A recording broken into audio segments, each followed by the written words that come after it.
Selamat siang, saya Laksita, dokter gigi yang bertugas di Puskesmas Tegarejo, Kota Yogyakarta, Provinsi Daerah Istimewa Yogyakarta. Saya angkatan 2011 di Universitas Jenderal Sudirman, Purwokerto, Jawa Tengah.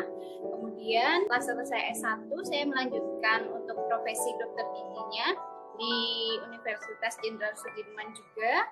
Setelah itu sambil saya melanjutkan profesi dokter gigi atau sering disebut sebagai koas, itu saya mengambil magister manajemen juga di Universitas Jenderal Sudirman seperti itu.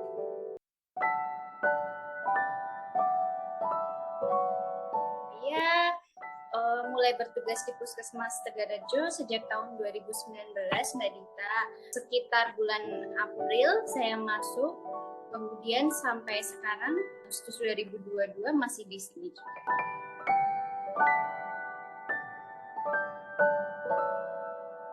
Kenapa saya pilih Puskesmas itu karena ketika dulu saya kuliah itu tertarik dengan materi terkait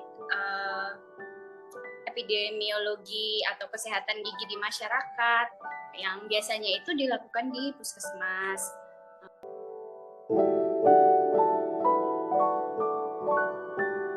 Peran dokter gigi di Puskesmas sendiri bukan hanya peran untuk memberikan pengobatan bagi pasien yang datang berobat ke Puskesmas, tapi juga dapat memberikan pemeriksaan pada pasien yang ada di seperti di posyandu, itu dapat diberikan pemeriksaan kesehatan gigi dan mulutnya.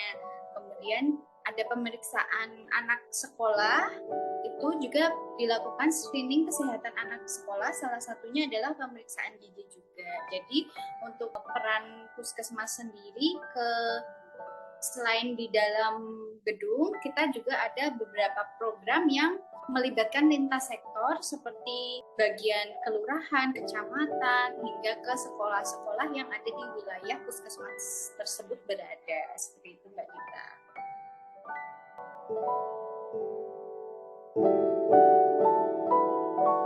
Ada tantangan sendiri dan juga ada plus minusnya juga. Kalau tantangannya di sini itu tingkat dasar warganya itu kan sangat bervariasi, mulai dari yang berpendidikan rendah hingga pendidikan tinggi ada semua. Jadi harapan saya untuk kedepannya untuk meningkatkan derajat kesehatan masyarakat di wilayah itu bukan hanya ditopang dari Puskesmas saja, tapi juga bisa menjadi program bersama yang ditopang oleh semua lapisan masyarakat, seperti mulai dari ketua RT, RW, bahkan ibu PKK, kemudian sebagai pihak saling bersama-sama bergandengan tangan untuk memajukan derajat kesehatan dari masyarakat, seperti itu.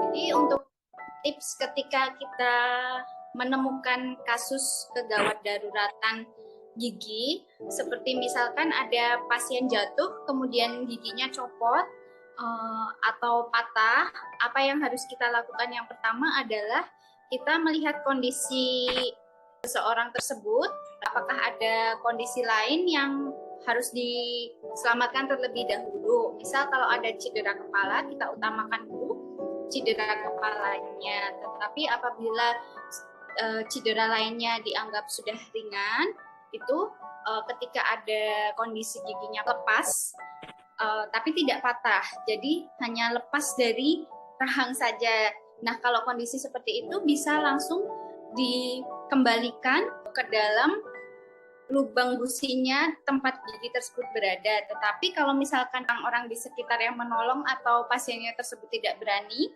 bisa gigi yang lepas itu langsung disimpan di air liurnya pasien yang jatuh itu sendiri, atau bisa disimpan di susu, di cairan susu, atau kalau misalkan ada air kelapa juga bisa disimpan di dalam botol atau di mana aja, yang penting jangan dibersihkan, karena kalau dibersihkan nanti syarafnya bisa ikut rusak. Setelah itu segera dibawa ke IGD terdekat.